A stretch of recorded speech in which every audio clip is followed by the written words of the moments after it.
Yo guys, welcome to the last lap. Don't forget to drop a lovely, juicy 5-star rating if you're watching on Apple Podcasts or Spotify. Hope you enjoy, and let's get into it. There's one other statement I wanted to get into as well, and then we're going to go quickly wrap through driver ratings because we've had 3 races this year, so we want to go through each driver and give them a rating. Yeah, but did want to mention there's Fred Vasseurs been having a little moan up about the Red Bull penalty for their overspend, right? Saying it wasn't enough. Yep. Now you're not enough. My first question: it's a yes or no? Would he be doing that if Ferrari won the first 2 out of 3 races of the season? It's a no from me. No, exactly. It's just it's sour grapes. You know, like he's obviously 400k. Like when you look at because that's what the overspend I think essentially was without the HMRC stuff. Yeah, the exactly. Actual meaningful overspend. Exactly. I think it was 440k or something. When you look at the gap Red Bull have over everyone else. Now, by the way, that doesn't excuse it. Let me just clarify that was wrong by Red Bull. I think they got off actually a bit lightly because they were messing around during the first year of the cost cap, which collapses the entire point of the sport. But the gap that we're seeing now is not 400k's worth of overspend. You know what I mean? So it's purely that Ferrari are struggling. Their drivers are having a howler. Their car is clearly the ceiling of where their car is. Like even if they do develop it more, is nowhere near the Red Bull. So they're just frustrated. I think more than anything else. I think also as well, just we saw Red Bull start to take off towards the end of last year. Anyway, so second half of last year, did I say Red Bull or Ferrari just then? Red Bull. Okay, cool. Red Bull the Red Bull. I mean, Belgium, for example, the Red Bull has been dominant now for a hot minute. Anyway, yeah, it's been the whole dominant second half of last season. Yeah. It's not like we arrived just after the break of the cost cap and then suddenly Red Bull are amazing. Yeah, they've just had that advantage anyway, whether they've overspent or not. Well, I think part of it is maybe the Ferraris had to turn their engines down. I don't know if that was confirmed, but there's been a lot of rumours that Ferraris, not just. But I thought the whole reliability, throughout the off season, they were actually they were talking their reliability up. We've sorted everything from last year so that they don't. This have is to what turn Ferrari their do out us. They talk a big game, but do they deliver the goods? No. They've not got next day delivery. No. Crazy. They need to invest in Prime, don't they? Yeah. Really? Invest in Prime. I'll invest in Prime. It's good energy drink. Yeah. Get on it early doors. We could get, again, we need a sponsor down here. Just get Prime. What do you think, just to reiterate, and I guess, look, ultimately, it's all well and good Fred moaning, but that penalty's been in place since, October last year. That's not, this car that's racing now would have already been finished by that point.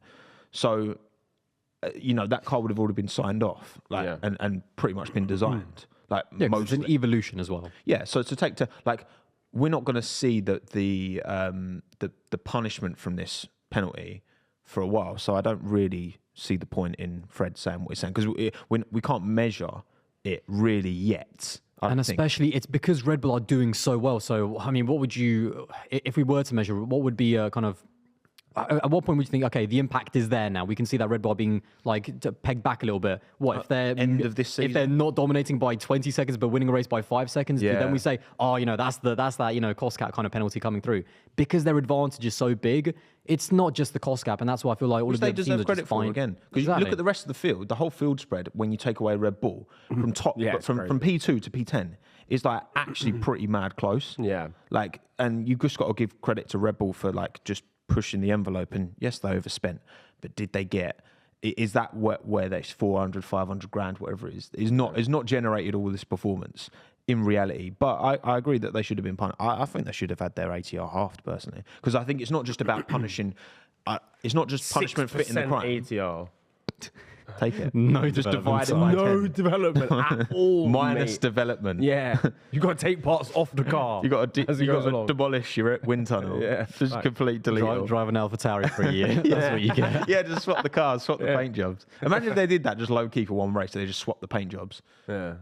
Hang on, that AlphaTauri looks different. Oh my god, it's so quick. Oh my god. Come on, Yuki. Yuki's going to win the championship. I'm buzzing. He's still P6. But I think it's that, but it's also just punishing them so much that no one even contemplates going close to this, because I don't want to be talking about cost cap again in October. Yeah, there's, again, to reiterate, there's 2 different things. Vasseur is, I think, totally right in terms it wasn't enough in my opinion, and they got away quite lightly. But at the same time, that doesn't justify Ferrari being bad. Exactly. You know what I mean? Yeah, exactly. So yeah. If Ferrari No, I'm gonna That's say not no, realistic, no. mate. Whatever you're about to say. Whatever I'm about to say, it's not going to happen anyway, so it doesn't matter. If they get a double Ferrari- point score, maybe, Honestly, you know. yeah. If Ferrari break down, If they go 3 weeks without some kind of foolishness, nah. Impossible. well, what about okay? If Max doesn't like him messing around with it, what about how do we feel about the idea of reverse grid No. sprints? He'll be gone. He'll Hate actually it. leave. No. But ignore the like. Would you want it? Would you like? Oh, I'm here. I'm here for it. You're here I'm for it, yeah? I'm not here for reverse grid. You're I too just, much of a fence. purist. no. I actually am a little bit. Do you know why? It's because mind if you have a Formula One manufacturers like Constructors Championship where you get, points for building the best car because you obviously, do well in the races. I just hate these little like, because you're so shit, you can go to the front, There you go. Nick De Vries, you've had a howler. Pole position for you. I don't like that in Formula One. Like, if you build a bad car, that's your problem. That's Get tough. Like, punished. I don't like this kind of like, handy down, you can go at the front. I just don't like that. So, and that's why, because I think now some of the midfield teams, like, the Mercedes and the Ferrari upper midfield, you've got to build a better car if you want to get back to the top. There's no easy route, and it's pure hard work through the money, through the cost cap, and so that's why I'm not a big fan of like reverse grid. It gives too much. What about F2 style? Just the top 10. But they've got the same cars. They've got the same chassis. That's the difference. Yeah, but if you just reverse the top 10, because then you're still like, I actually still don't like that.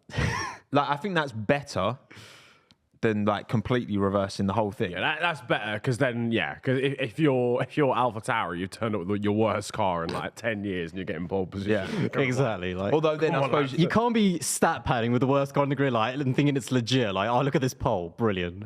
yeah, I guess the teams that just squeeze through to Q3, they'll just like, I don't know how they decide if they just don't go out. Yeah, then You you could start getting stupid shit happening. that's the problem. The only thing. And one thing I've always said about both Formula 2 and Formula 3 is that, in a really simplistic way, it's almost like the school for Formula 1. So that's why they give their drivers so much more opportunity to race wheel to wheel, because to get kind of the roughness out, to get, to become a lot more professional drivers, a lot more cleaner drivers, so that by the time you get to Formula 1, where there isn't that as much opportunity to race, there isn't as much carnage. Because I don't know if you guys watched the Formula 3 race in Australia. First time F3 has ever been to Australia. A lot of young drivers. I mean, the guys in F3 are 16, 17, 18 years A old. couple of people in that grid didn't know it was a right-hander. It was honestly, mate, Like, it was I don't know which one I'm absolute doing. bumper cars. It was like, oh wait, where's the brakes? Oh, it's the left one. Yeah. It was like it was absolute carnage. But that's why when you're a young driver in Formula 3 and Formula 2, you get loads of different races, you get, kind of different formats to get the roughness out, to kind of sharpen your skills. So by the time you're at Formula 1, you're, at your peak. Even if you're like top tier qualifying, you're putting it on pole every week. It stops you just checking out every race. It means that you have to fight through from Q10. Yeah, exactly. Which I think, like you say, it's a finishing school for. You're meant to be going into F1 after that. Yeah. That's a step up, and I think we've seen, broadly speaking, there's a few examples to the contrary, but I'd say broadly speaking, we've seen rookies, particularly obviously like Logan and Oscar have adapted really well, I think, to F1. They've done. Yeah, they look like season pros. Except for when he actually punted De Vries in Australia. Also Yeah, forgot his true. brake. That is certainly a big mark on his report card. Yeah, I think he just forgot. I think there was a lot going on. just in front forgot Of to- him. There was a lot going on in front of him. He was like, "Oh my god, Alonso's just arm out." No, but you know what my favorite thing about that Logan start? If you actually watch the onboard, he actually starts ahead of De Vries. He gets a shocking start. So he's actually last, and he actually backs out a little bit. So he's got he's looking at the entire field. He's got so much time to think, and he still locks up, and he still like punts De Vries off. I just love it. Yeah. He had more reactions. He had more time to react than anyone else. And he still got it right. It's like- No penalty. Well Yeah, done. no Logan. penalty. You played Brilliant. a blinder there. Yeah. By the that way, I was the posted thing. that on Twitter, and then it got unfortunately got taken away by F1. I got an email saying you're going to go to jail if you post You any got more. an email? I got from Twitter because it was copyright content. Oh, you're right. Yeah, that's why you got to tweet the video. You just got to right-click tweet the video. I thought you meant not like you. signed Stefano email. Oh right, yeah. That got a lot of traction, by the way. I got like 12k likes. I was like, stonks. Yeah. Did Love it. Karoon reply to it? He did, yeah. Stonks. And I was like, yes, I'm doing your job, Karoon. I know it's not consistent. It was Karun that actually gave you the copyright claim. He was like, "You can't be doing It this." actually was.